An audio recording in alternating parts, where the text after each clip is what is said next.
আসসালামু আলাইকুম ভিউয়ার্স, আজকে আপনাদের মাঝে নিয়ে আসছি আমার সবজি প্রজেক্টের ভিতরে একটা অন্যতম গাছ বোম্বাই মরিচ গাছ। এই বোম্বাই মরিচ গাছে প্রচণ্ড পরিমাণে ঝাল।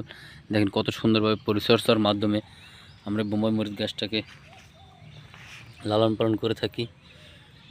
গাছ এমন একটা জিনিস যে বাচ্চাদের যেরকম লালন পালন করে সঠিক সময় সঠিক খাবার দিতে হয়, তেমন করেই এই গাছকে ওইরকমভাবে লালন পালন করতে হয়।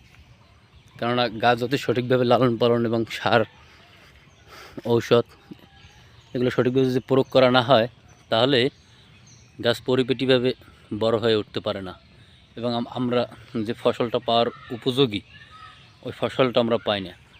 তাই সবাই একটু সচেতন থাকবেন, দেখবেন গাছে কোনো পোকামাকড় কোনো কিছু থাকে কি না, গাছকে পরিচর্যা করবেন, গাছের গোড়ায় পানির প্রয়োজন হয় কি না, গাছের গোড়ায় খাবারের প্রয়োজন হয় কি না, এদিকে লক্ষ্য রাখবেন। দেখেন কত সুন্দর মরিচ গাছ, দেশি, প্রচণ্ড পরিমাণে জাল। যদি কারো প্রয়োজন হয় বলবেন। সামনে রমজান মাস আসতে আসতে, রমজান মাসের উপলক্ষে অর্গানিক মরিচের চারা রোপণ করা হয়েছে। সব মরিচ গাছ এসে দেখতে পাচ্ছেন, এদিকে সব মরিচ গাছ এগুলো। হ্যাঁ দেখেন ভিউয়ার্স, সবাই ফলো করবেন, শেয়ার করবেন, বেশি বেশি করে লাইক দিবেন।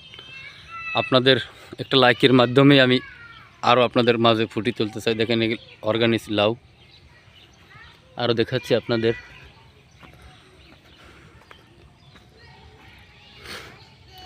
মানুষ কষ্টের পরে সুখের আশা করে, আর এই কষ্ট যদি না করে মানুষ কোনদিন সুখের আশা করতে পারে না।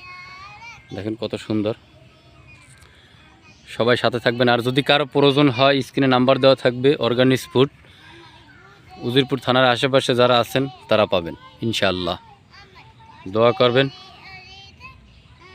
সবাই শেয়ার করুন বেশি বেশি করে। আপনাদের একটা শেয়ারের মাধ্যমে আমার আগ্রহ বেড়ে যাবে। আর আপনারা যদি চান তাহলে অবশ্যই হবে ইনশাআল্লাহ।